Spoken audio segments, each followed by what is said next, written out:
मुजफ्फरपुर जिले में दो लोकसभा सीट है, एक मुजफ्फरपुर लोकसभा सीट और दूसरा वैशाली लोकसभा सीट। वैशाली लोकसभा सीट पर सबकी नज़र है। ऐसे में बता दें कि अब तक असमंजस की जो स्थिति है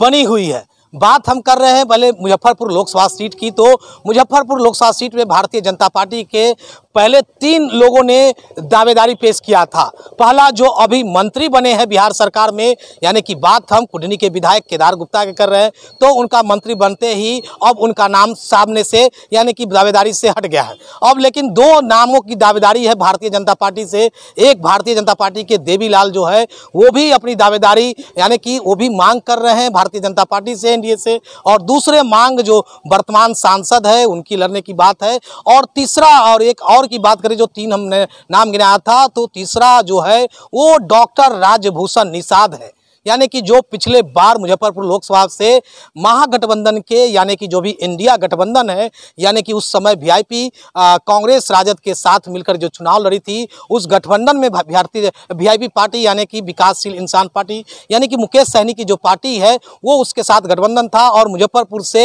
समस्तीपुर से आकर के मुजफ्फरपुर के उम्मीदवार बने थे लोकसभा चुनाव में। वीआईपी पार्टी का सिंबल नावछाप था। उस समय डॉक्टर राजभूषण निषाद पेशे से डॉक्टर है, उनकी पत्नी भी डॉक्टर ऐसा कहा जा रहा है, और बड़े डॉक्टरों में उनकी जो जिले में अपनी जिले में एक गिनती आती है, वो भी भारतीय जनता पार्टी के प्रदेश में अभी वर्तमान में नेता है। और सूत्रों के मुताबिक बात करें तो वो मुजफ्फरपुर जिला के लोगों को लेकर के भारतीय जनता पार्टी के जो राष्ट्रीय आला कमान है उनके यहाँ टिकट के लिए गुहार भी लगा चुके हैं। हालांकि लोग कह रहे हैं कि उनको भी टिकट मिलने की संभावनाएं हैं, लेकिन ऐसे में जो जिनके पिता यहाँ से सांसद रहे और अभी वर्तमान में जो सांसद है यानी कि कैप्टन जय नारायण निषाद जो स्वर्गीय हो चुके हैं, उनके पुत्र अजय निषाद जो है वो भी मुजफ्फरपुर से भारतीय जनता पार्टी के दूसरी बार सांसद है। पिछले बार लाख विरोध के बाद 4 लाख कुछ वोटों से उन्होंने चुनाव जीतकर परचम लहराने का काम किया और भारतीय जनता पार्टी के झोली में मुजफ्फरपुर लोकसभा सीट को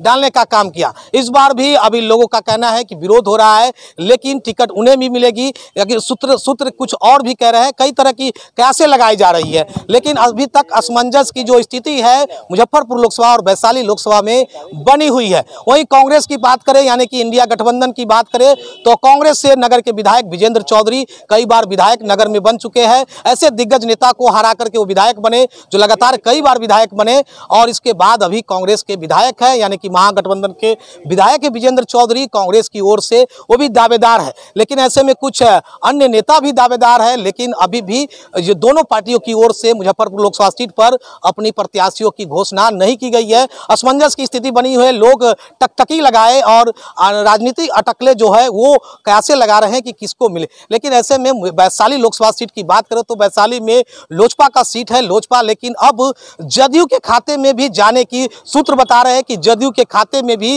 वैशाली और शिवहर का जो लोकसभा सीट है वो जदयू के खाते में ट्रांसफर हो सकती है। लेकिन अभी ऐसा कुछ कहा नहीं जा सकता है, क्योंकि चिराग पासवान जिस तेवर में अभी दिखाई दे रहे हैं, जिस तरह से भारतीय जनता पार्टी ने उनको सम्मान कर उनके चाचा को दरकिनार कर दिया टिकट के मामले में, और उनकी मानों को मानी गई, और उनके चाचा अभी भी करे रुख करे तेवर अपनाए हुए हैं। यानी कि बात हम केंद्रीय मंत्री पशुपति पारस का कर रहे हैं, वो भी बनाए हुए हैं। तो इसे में 2 से में चिराग पासवान का वैशाली लोकसभा सीट है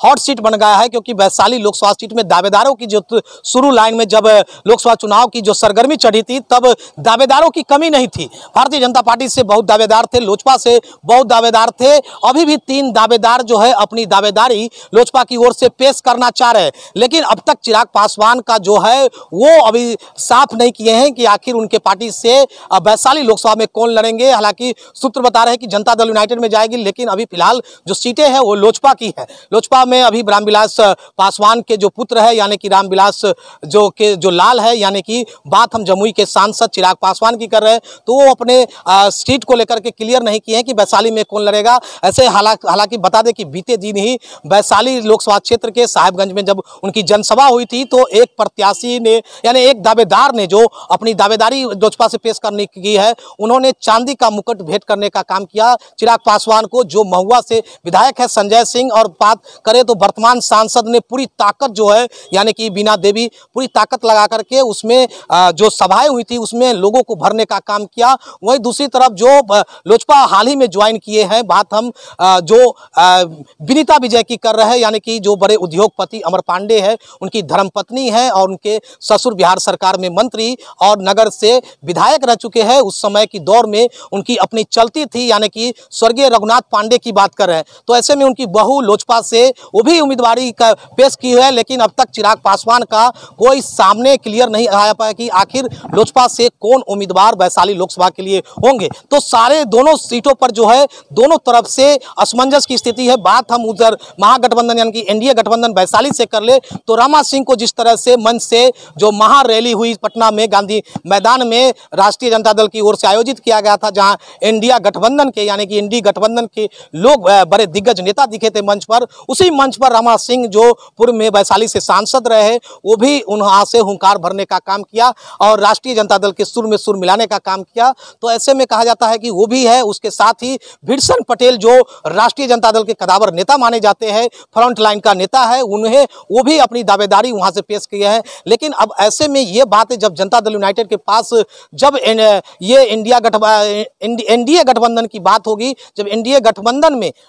ये सीटें चले जाएगी जनता दल यूनाइटेड के पास, तो कहीं ना कहीं दिनेश सिंह जनता दल यूनाइटेड के बड़े नेता है और लगातार कई बार जनता दल यूनाइटेड के एमएलसी है और अपनी दबदबा भी रखते हैं। तो कहीं ना कहीं ये कयास लगाया जा रहा है, लोगों में ये चर्चा है राजनीतिक गलियारे में कि बीना देवी जनता दल यूनाइटेड से भी प्रत्याशी के रूप में चुनावी मैदान में उतर सकती है। हालांकि ये अब तक क्लियर नहीं हो पाया है कि आखिर लोजपा लड़ेगी या जनता दल यूनाइटेड। जिस तरह से सूत्र बता रहे हैं कि जनता दल यूनाइटेड भी ये सीट वैशाली लोकसभा सीट पर चुनाव लड़ सकती है, तो ये असमंजस की स्थिति है, अभी क्लियर नहीं हो पाया है। अब यह देखना होगा क्योंकि चुनाव के तारीखों का ऐलान हो गया है। जिले में मुजफ्फरपुर जिले में जो आचार संहिता जो आदर्श आचार संहिता है वो लागू कर दिया गया है, साथ ही साथ धारा 144 की भी लागू कर दी गई। आज ही जिलाधिकारी ने प्रेस वार्ता कर इसकी जानकारी मीडिया से साझा किया और इसके बाद जिले में 144 पोस्टर बैनर हटाने का जो प्रक्रिया है वो शुरू कर दिया गया है। अब देखना होगा दोनों लोकसभा सीट पर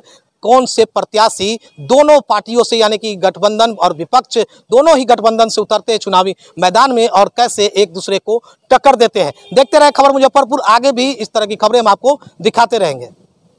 शो के प्रायोजक है मां भवानी डेकोर प्राइवेट लिमिटेड, मतलब a complete floor solution, new 0 mile Dadar road Muzaffarpur.